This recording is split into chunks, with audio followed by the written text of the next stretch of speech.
Hey COV, this is Kevin. I just wanted to share out of Acts 2:42 to 47. It says this, "And they devoted themselves to the apostles' teaching and the fellowship, to the breaking of bread and the prayers.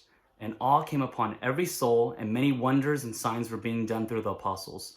And all who believed were together and had all things in common. And they were selling their possessions and belongings and distributing the proceeds to all as any had need. And day by day, attending the temple together and breaking bread in their homes, they received their food with glad and generous hearts, praising God and having favor with all the people. And the Lord added to their number day by day those who were being saved." As I'm reflecting on this passage, I'm reminded of a conversation I had with Tim in 2015 when he asked me, "Hey man, do you want to start a church together?" And I was like, I am a student, but let's do it. How do you do this? And I remember just studying Acts 2:42. And as we say, context is king. So right before the church started, it was Peter's first sermon. And if I can sum that whole message up into one word, it was this. It was the gospel.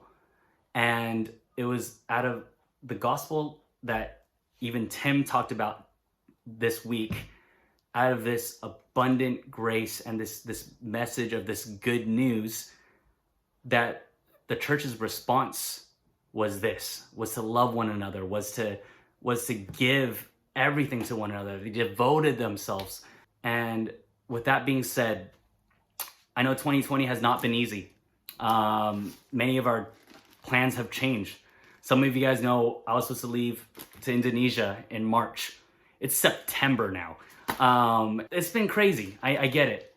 But as we were going back to this new series of Back to the Basics with Christianity, as even Tim was sharing about the gospel today, I don't want to respond out of fear of what's going on in the world around us, but I want to respond to the gospel. And I want to hope again of what God can actually do in our midst.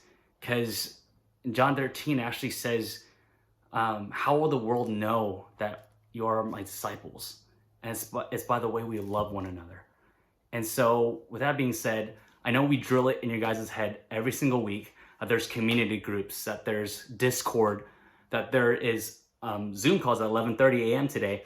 There's all this stuff that's happening, but it's like, okay, my hope is that we don't just go on it because it's a necessity, because we want to make Tim happy, or it's because we feel like we must.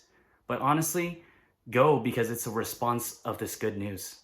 And my hope is that as we hop on Zoom call, as we go to community groups, as we actually spend time with one another, calling each other, even Monday through Saturday, that it would glorify God and it would bring people to actually come to know him, because it's out of this response that others will actually know him. So I love you guys, and so I just pray that we would be able to do this. And yeah, I hope to see you guys soon. Love you.